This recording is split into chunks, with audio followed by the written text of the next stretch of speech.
Dalam kehidupan manusia, ada satu hal yang tidak akan pernah luput, yakni kematian. Kematian diyakini selalu mengikuti manusia, melebihi bayangan manusia itu sendiri. Tak peduli seberapa keras seorang manusia mencoba menghindar, jika waktunya sudah tiba, kematian pasti akan menghampiri. Hal ini sudah tercatat dalam Al-Quran Surat An-Nisa ayat 78. Artinya, di mana saja kamu berada, kematian pasti akan mendapatkanmu, meskipun kamu berlindung di dalam benteng yang tinggi nan kokoh. Dan jika mereka memperoleh kebaikan, mereka berkata, ini datangnya dari sisi Allah, sementara ketika mereka ditimpa suatu keburukan, mereka berkata, ini datangnya dari sisi kamu, Muhammad. Katakanlah, semuanya itu datangnya dari sisi Allah. Maka mengapa mereka itu, orang-orang munafik, hampir-hampir tidak memahami pembicaraan sedikitpun. Quran Surah An-Nisa 78. Untuk itu, manusia harus selalu ingat, bersiap diri dan menyiapkan bekal untuk menghadapi kematian. Tentunya bekal yang disiapkan bukan materi, melainkan ibadah dan amal baik serta ketaatan kepada Allah Subhanahu wa Ta'ala merupakan pencipta dan pemilik semua makhluk. Lantas, bagaimana kematian itu terjadi? Apa saja tanda dan tahapan yang harus dilalui manusia seiring ajalnya menjemput? Berikut penjelasannya. 1. Sebelum sakaratul maut, manusia diberikan tanda-tanda menjelang kematian. Pada saat menjelang kematian atau sebelum datangnya sakaratul maut, sesungguhnya Allah Subhanahu wa Ta'ala telah menghadirkan beberapa tanda yang akan dirasakan oleh tubuh manusia.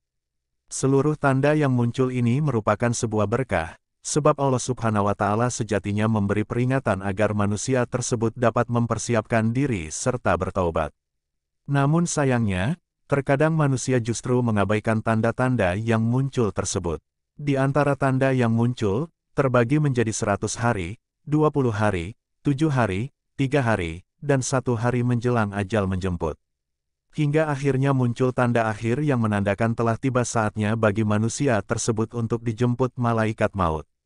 Disebutkan, tubuh manusia akan menunjukkan tanda-tanda mulai dari menggigil, berdenyut-denyut, tidak berselera makan dan sakit, hingga mata dan telinga yang menjadi layu.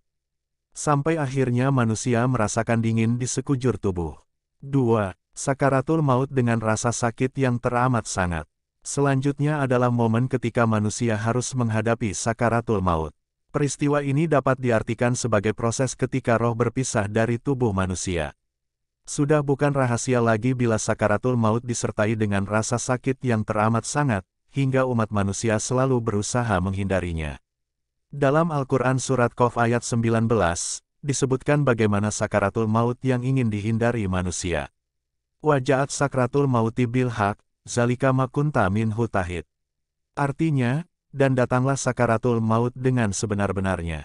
Itulah yang kamu selalu lari darinya. Quran Surah Qaf 19. Manusia tidak dapat lari dan menghindari sakaratul maut. Sebab, sakaratul maut pasti dialami oleh setiap manusia, tidak peduli betapa tinggi keimanan maupun kezaliman manusia tersebut selama hidup. Hanya saja, manusia beriman dan bertakwa tentulah akan mengalami sakaratul maut yang jauh lebih mudah bila dibandingkan dengan orang zolim.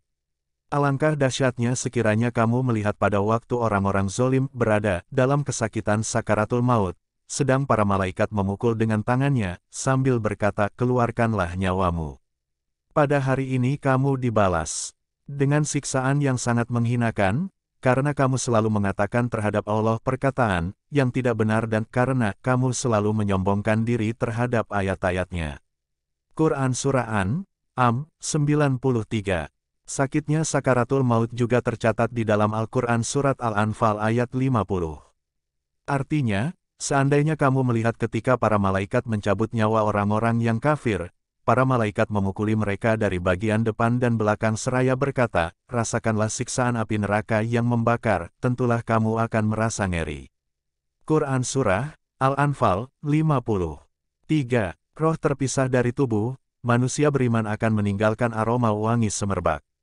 Kematian juga merupakan masa di mana roh manusia akan meninggalkan jasadnya, akan datang para malaikat dari langit yang mengiringi kematian seorang umat manusia beriman. Tak lama berselang, datanglah malaikat maut seraya duduk di dekat kepala umat manusia sambil berkata. Artinya, wahai jiwa yang tenang, keluarlah kepada Tuhanmu dalam keadaan ridha dan diridai. Quran Surah Al-Fajr, 27-28. Kemudian roh manusia yang beriman dan beramal saleh akan mengalir keluar terpisah dari tubuhnya. Dikisahkan bahwa setelahnya malaikat akan mensalatkannya, disusul dengan pintu langit terbuka dan penduduk pintu akan mendoakan roh tersebut. Akan tercium aroma semerbak yang wangi menandakan bahwa roh telah terpisah dari tubuh manusia. Rasulullah Shallallahu Alaihi Wasallam telah menggambarkan bagaimana aroma wangi roh manusia beriman melalui sabdanya, aroma itu keluar dari roh bagaikan minyak kasturi yang paling wangi yang pernah engkau temukan di muka bumi.